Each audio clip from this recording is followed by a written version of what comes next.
pleasure to introduce Dr. Joe Ritter.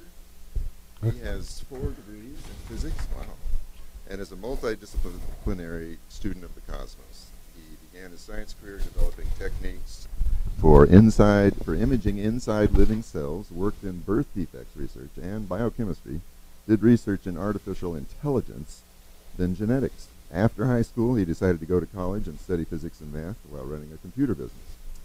As a student, this is a lot of stuff, Joe. You've been very busy. As a student, he studied space physics in the University of California, San Diego. Then at the Center for Astrophysics and Space Science, he was Associate Development Engineer. He ran a lab developing novel space plasma flight hardware and was part of the first Hubble Space Telescope service mission. As a doctoral student, he developed novel optical instrumentation and computational techniques for measuring optical scattering for satellite oceanography for research in radiative transfer for climate change. Very topical. Performed the first solar areal scattering measurements ever made at sea and simultaneously co-PI'd at the Great Genotoxicology and Biological Radiation Dosimetry payload for Space Shuttle mission STS-91. After his PhD, Joe was Associate Research Scientist in Space Systems Engineering at the Florida Space University.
Systems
So I think adding space resources can help us sustain economic growth, and starships, if you could build them, that have to recycle everything, will push green technologies on Earth to be developed. Now here's an old view graph from a few years ago. I said we will find a habitable extrasolar planet, a new Earth, soon. So this was my 2013 view graph, and I said there'd be 10 billion of these just in our galaxy alone. Now we believe that there are probably 100 billion, that every single star we see may have a habitable planet. This has not been known for more than 5 or 10 years. It is now, maybe in the last 5 years, scientists have said, wow, almost every single star may have a planet that could support life. That's incredible. And one was recently found, right? And our closest star has one, Proxima Centauri b. So consider that our global GDP is $69 trillion, roughly. Consider 10 to the 10th stars with that, and consider 10 to the 10th times that knowledge. If we could somehow, look at this or tap this, I mean, this is an amazing resource, the galactic knowledge base. There's a habitable planet, Proxima Centauri b. It's approximately 4.3 light years from here. We've known about it since 1998, but it's only in the last few months that it's been public that it's actually, there's a habitable zone, meaning there's liquid water, and we could possibly have Earth. And it looks like there are a lot of planets like this around red dwarf stars. 4.3 light years, how far is that? Light years about 6 trillion miles, roughly. So it's pretty far. So maybe we should go find this life, right? We are building telescopes to look for it. And upstairs you can see Kevin is talking about our Planets telescope, which is for developing technology for finding life on other planets. It's not a very big telescope. We're recycling an old building. We're being very environmentally minded about it. But some of us are actually interested in going to places like that, not just finding it. Okay, you've all heard of extinction level events. You've seen these movies with big asteroids and things. And so in Chicxulub, there's a giant crater in the ocean off the coast of Mexico, and a comet traveling 30 kilometers a second, so 150 times faster than a jet airplane, hit, slammed in, sent up debris everywhere, and killed all the dinosaurs and a lot of the life on Earth. Could this happen again? Yeah. Will it happen again? Yes. The question is when, right? We know from the fossil record that roughly every 26 million years there's an extinction event. Impacts happen all over the globe. You can see them if you go places. Here's a picture of a real one. This one's in Arizona, but we see sites like this all over the planet. There was an event in Russia in 1908 in Tunguska. There was a 15 megaton airburst. To give you an example, the atom bomb used in Hiroshima was about 16 kilotons, so 1,000 times that size. This is just from a rock coming from space. And so it devastated a large area in Siberia, and I've overlaid this on Maui just to give you an idea of the size. So the Tunguska DA-14 near miss, it didn't even hit. It was going so fast it blew up in the atmosphere, released the equivalent energy of 15 million tons, and so this is the blast area. And then here's the dust blast area, larger than that. So this can and will happen. That's one reason to build starships, right? Another is the ultimate fate of the Earth is the sun is going to stop burning its hydrogen fuel and start burning helium fuel, and it's going to expand. And the crispy future of Earth, very simply, is that the sun will expand to about Earth's orbit, and it will cook the Earth, and this is what Earth will look like, and this is what the sun will look like, and this is 5 billion years from now, so don't worry. Okay, but we probably want to think about this if we care about humans going on. Maybe we don't. I don't know. So to give you an idea of scale, how far have we gone so far? Well, we've gone to the moon. How far away is the moon? Anybody? We're going to do Socratic method here, where I say something and you talk back, and yeah. Pretty close, right? So it varies. It's an elliptical orbit. Nominal radius is 238,000 miles, so 250,000 miles, right? So how far have we gone? 239,000 miles, roughly, and it was the fastest manned vehicle ever, the Apollo spacecraft. It's 25,000 miles an hour, and so it had what's called a specific impulse. We're going to start with the rocket science stuff here. 450 seconds. That just means the fuel ejected out the back is going 4.5 kilometers every second. So it's pretty fast, but that's a chemical rocket.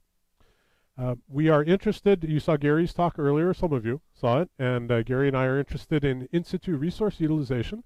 going to the moon, getting water, because there's water on the moon. As part of that experiment that was done, they sent an impactor and it crashed in the south pole of the moon, and we made measurements from the top of the mountain here as well, and there's water on the moon. So what can you do with water? You can make rocket fuel, you can breathe, you can make concrete, you can split it into oxygen and hydrogen, you can do hydroponics and eat. You know, if you have water, you can do anything. You can do nuclear fusion for fuel, for energy. So you can just travel anywhere you want if there's water on the moon, and there's water on the moon.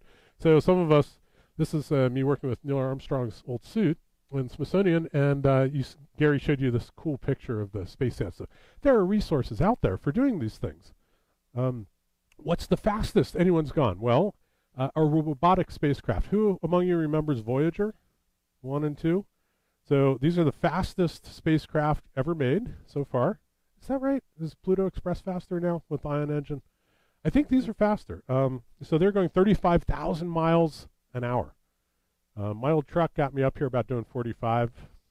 The old one blew up, and the new one goes about 45. So that's pretty fast. So where are these spacecraft now? Well, here's the sun, and here are the outer planets, and then far away from the sun is the heliosheath and then the heliopause, and out here's interstellar space. So when I first did this view graph, they were both inside the heliosheath here. Now Voyager 1 has actually gone on the other side. So we can measure a difference in magnetic flux and particles, and so there's some cool science still coming out of Voyager. Very low data rates. And the radioisotope thermoelectric generator is almost dead, but there's some data coming from it, low bit rates. So we have stuff that's gone just outside of the solar system, but certainly nowhere near another star. There are daunting technical challenges. What are these challenges? Well, the first one, it's far away, right? Our closest star, Proxima Centauri, is 4.3 light years away. So that is 25 trillion miles, something like, I don't even know what that means, right? Give you an idea of scale. Speed of light, it's so fast, it's, if you were to go around the Earth about 7.5 times in a second, that's how fast the speed of light is. You could go to the sun in 8 minutes, okay? We're talking going that speed for years just to get to the closest star. So these are huge distances. Presumably we'd like to do it maybe with people, and so you want to do it in a lifetime so you can make it there so you aren't dead, you know, when you get there. And it takes enormous resources. So fuel, power, food, air, water. You can't stop and pick up these things at a 7-Eleven. You've got to bring it all with you. You might be able to pick up some dust on the way. Maybe you can mine some asteroids while you're out there. Mark will tell you about that. Biggest problem right now is radiation damage to DNA. Did you guys see the movie The Martian? Okay. Pretty good. One of the things they got wrong in that was the radiation dose. Everybody to have cancer, right? I mean, right now we just do not have technology to get people to Mars with typical engines and long trips, years in space without everybody getting cancer. It's an unsolved problem. There are social issues.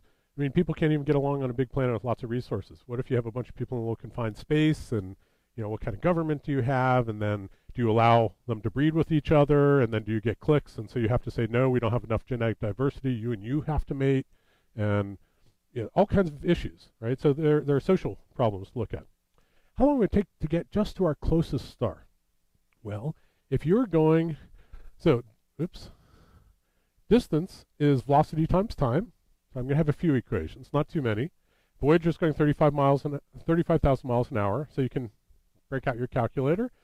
It's going to take 80,000 years just to get to the closest star. And that's the fastest thing we've ever built. So, yeah, do we have the technology? No, not even close. Not yet. So we need velocities that are, you know, maybe a tenth of the speed of light at least. An interesting quote from a letter from Galileo to Galileo by Kepler. Let us create vessels and sails adjusted to the heavenly ether, and there will be plenty of people unafraid of the empty waste. They're talking about space travel. This is back in the 1500s, or early 1600s. But in the meantime, we shall prepare for the brave sky traveler maps of the celestial bodies. I shall do it for the moon. You, Galileo, do it for Jupiter. And Jupiter has these moons, and Galileo got pictures of them and drew them and computed the orbits of them. These guys, long time ago, were talking about going to other stars. How do you go there? Well, some people say solar sails. You guys have probably heard of Arthur Clarke. Arthur Clarke and Bob Forward described solar sails, not cells, but sails, as a good way of achieving space travel. And so, in fact, when I talked to Bob a few years ago, he put up this picture of a giant antenna beaming energy to a spacecraft to push it along. And the antenna he put up was 6 times the diameter of Earth. And I said, Bob, how are you going to build this? And he said, Joe, I'm going to retire. That's up to you. Right? But people have been looking at these visionary ideas. Well, some of them are coming to fruition. Charlie Chafer is another friend. He built a mission for NASA that was called Sunjammer. And Sunjammer has a big solar sail on it. And unfortunately, NASA killed this mission a few years ago. It was a great mission, really cheap. But Charlie was in this month's Smithsonian magazine, so I thought I'd just throw it in. We do public outreach here. J.D. Armstrong, Dr. Armstrong, you see walking around with the tie. He does public outreach. So my friend Charlie did this. This is an article about alien outreach and doing this with renting time on big telescopes and sending pictures of DNA and things like that. So if you're interested in this stuff, go look at this month's Smithsonian magazine and see what Charlie's been working on a long time. But the solar sail they developed was this big. It's 1/3 of an acre, weighs 70 pounds. Wow, so sunlight can push it. Right? Great way to do interstellar travel. So a question I think about is, what's the best way to accelerate this? How can you maximally accelerate a solar sail? There's something called an Oberth maneuver. And so this is what you do is you take your sail, we go in near the sun, and it pushes it really hard, and then it shoots it out. But right when you're here, as close as you can in the gravity well, you dump all your fuel, and you do all the propulsion you can, and you run all your engines too. And if you're really smart, you make a solar sail that ablates and throws off material too. And you get a lot more out of your propulsion. And so with an Oberth maneuver, you drop in close to the sun, you make your delta V burn right by the sun, and you get this big multiplication. So this is maybe one of the practical ways to send small instruments to other stars. I try never to put very much math in talks. And there's a reason, because people, kind of glaze over and, oh, right, it's an equation. I remember I had one of those years ago in school. I didn't like that. But math is beautiful, and it's a language. And so another quote from Dick Feynman, it's impossible to explain honestly the beauties of the laws of nature in a way that people can feel without their having some deep understanding of the mathematics. So I'm sorry this tends to be the case, and I have to show you a couple of equations in tonight's talk. So here's Rocket Science 101. I need a demonstration. You, sir, could you help me? All right. So when you put your hands up like this, okay, and push me. Okay, so I moved, but you also moved back. Great, thank you very much. Okay, so for every action, there's an equal and opposite reaction. So a rocket works by having some fuel inside it here, and it shoots it out the back one way, and the rocket goes the other way. Right? So this is Rocket Science 101. You shoot fuel one way, the rocket goes the other way. Conservation of momentum. Right? Okay. You can write the equations for it, but we don't need to go into that. Rocket Science 102. If you apply a force and you have a change in your mass because you're losing fuel, and then you have a change in your momentum because you're speeding up, this is your rocket thrust equation. So it says your force on this rocket is given by the rate of change of your fuel. You're shooting your fuel out the back, right? Okay, and I won't go through everything, but basically, if anybody's interested in the math, we'll talk about it afterwards. And I'm gonna just use these windows here so I can think. I think that they are doing rockets out there. Okay.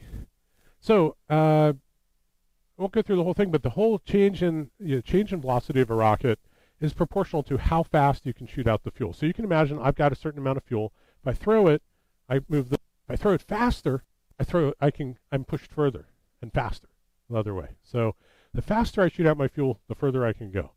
That is to say, the ultimate velocity and range of a rocket is a function of how fast you eject the fuel. It's all about how fast you eject the fuel. Faster you do it, the further you go. So that's Rocket Science 102. That's Rocket Science 103. Now you know lots of rocket science. We need really high velocities, so our velocity is limited by the ISP, how fast we can shoot out our fuel. We must carry all the energy with us, and current chemical energy systems, like the space shuttle, which is now grounded, is liquid oxygen, liquid hydrogen. It's all chemical. It's only so much energy you can get from chemical stuff. So people look at or other. So again, the rocket is limited by the amount of energy. Here's a plasma rocket engine. Franklin Chang Diaz is an astronaut who's actually a plasma physicist. And so his rocket engine is fairly impressive for going to places like Mars. You shoot in a neutral gas. You heat it with a helicon. It's like radio waves. And then you have a superconducting magnet here to squeeze it. And then it expands and goes out the tail and magnetically disconnects. And you have thrust. So it's a plasma rocket. So you're ionizing the gas. Plasma is ionized gas with structure. That's the definition that Hannes Alfvén always used. He got a Nobel Prize in plasma physics. And the stuff glowing inside fluorescent lights when they're turned on, that's plasma. Okay? This is great, but this is only 50 kilometers per second for the fuel. Great for going to Mars maybe in a couple months instead of 6 months or a month. Not good for going to other stars. So another idea is a fission fragment rocket where you have a nuclear reactor and you take nanometer-sized plutonium dust in here, and it reacts. And this laser's not working very well. I wonder if anybody in here has a laser. Does anybody back there have a laser? Do you have a laser? Do you have a laser, Mark? No? Okay. I'm going to do this. Okay, so the plutonium, it's a fission reactor, and so you take these microscopic pieces of dust and they eject out the back of a rocket. So it's one idea.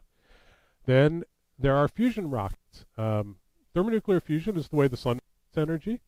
If you could take the heavy water out of a gallon of water from the seawater, take the heavy water out, maybe 1 part in 5,000, and burn it in a fusion reactor, you get as much energy as 300 gallons of gasoline. The core of the sun runs on taking hydrogen and ramming it together and fusing it together and making helium. It is possible you can make a hydrogen fusion rocket.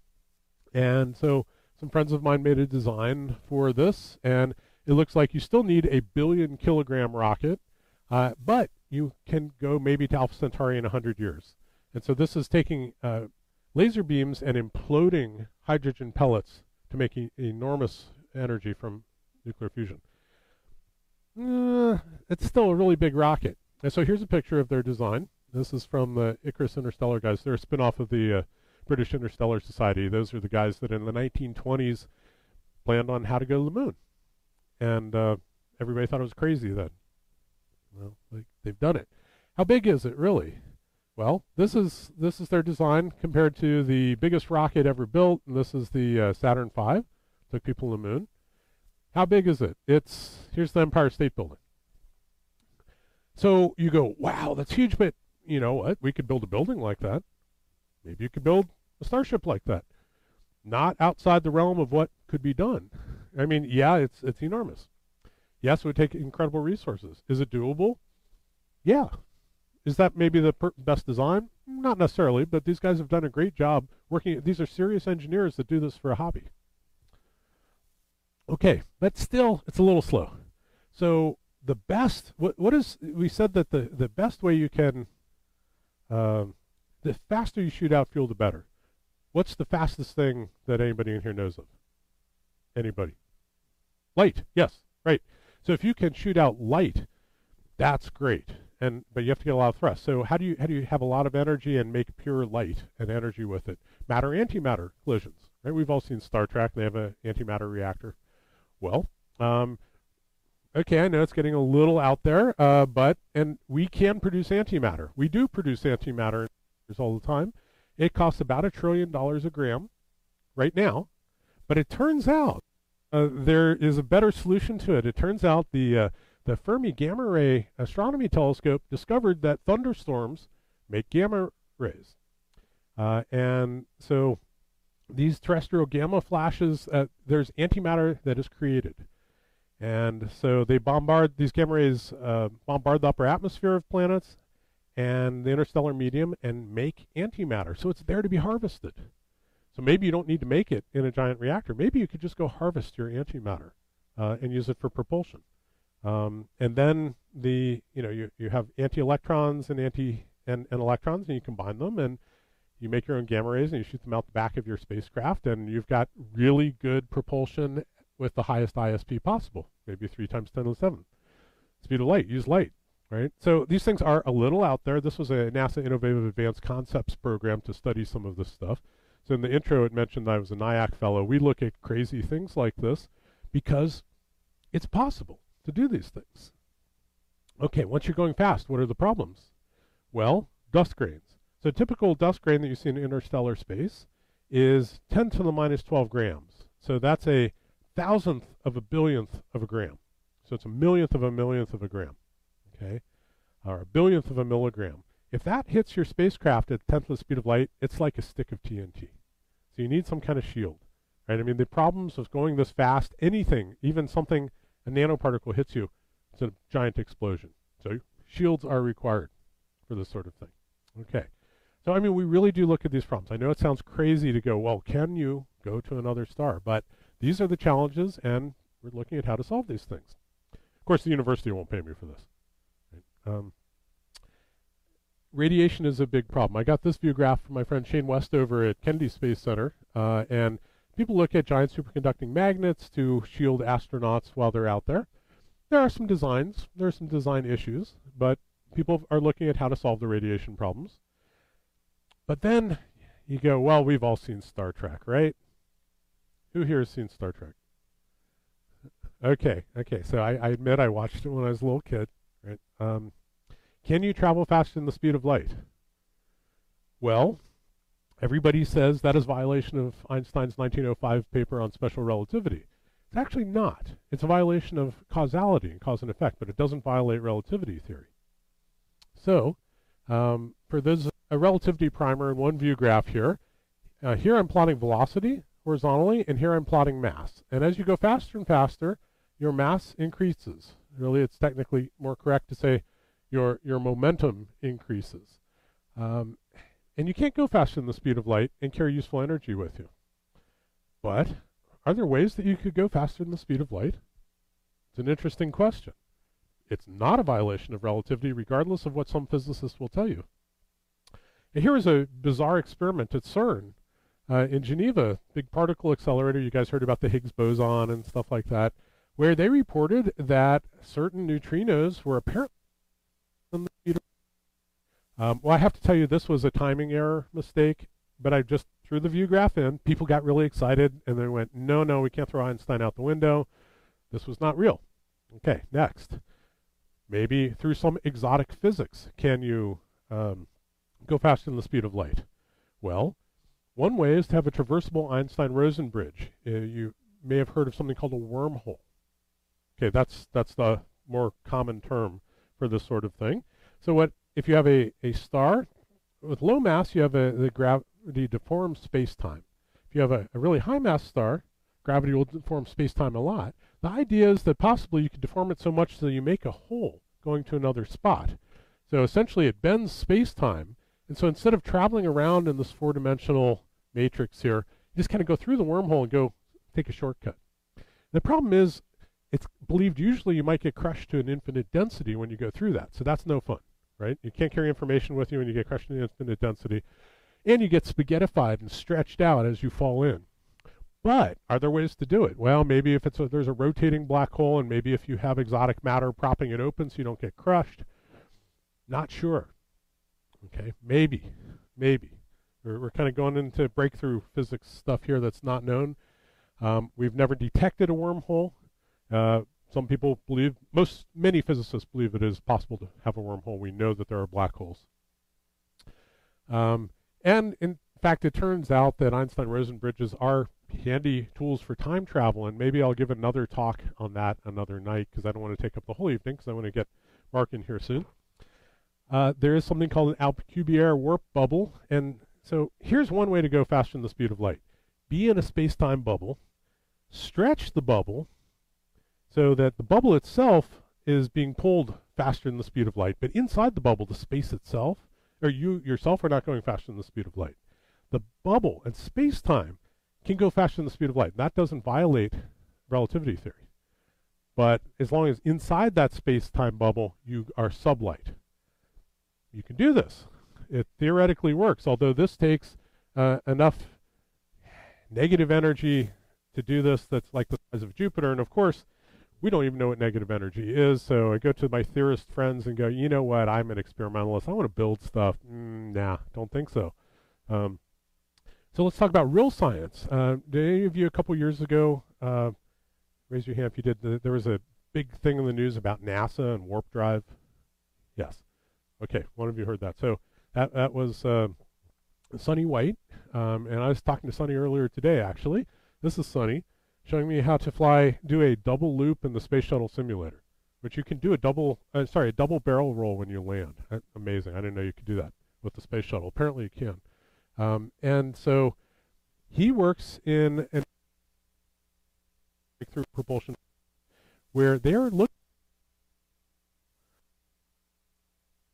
to do something space-time. So Alcubierre warp drive idea, if you can do that, but you oscillate the matter, and you have it in a certain configuration, in a toroidal configuration, turns out you can do it with the amount of positive matter of like a Volkswagen instead of a planet.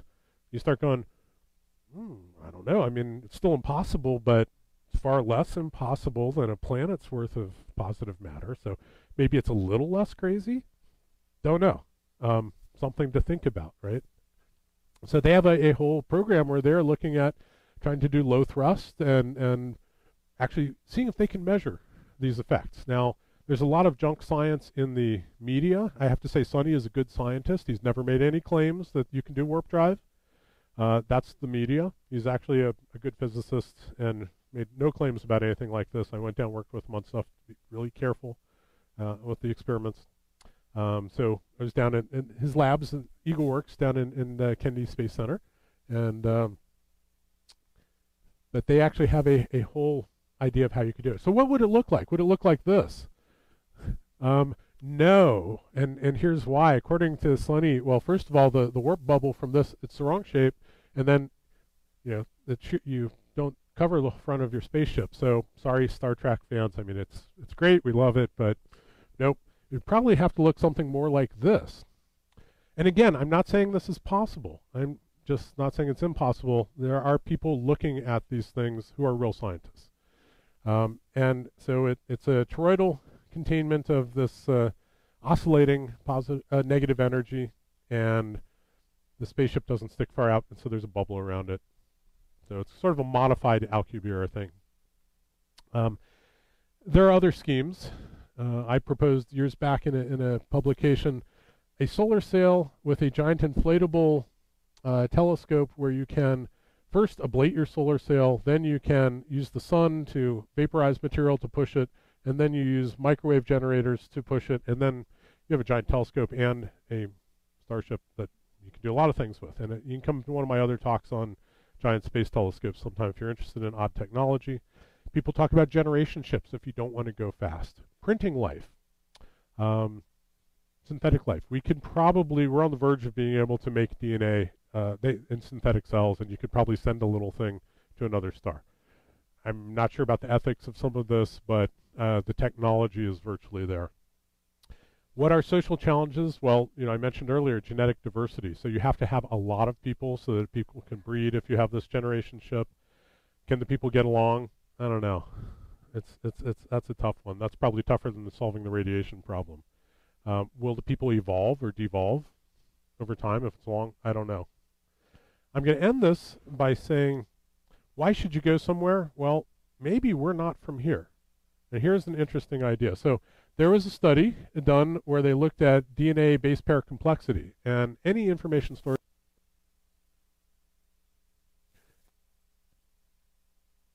And if you understand why, come talk to me afterwards. They plotted the complexity versus time of DNA on Earth.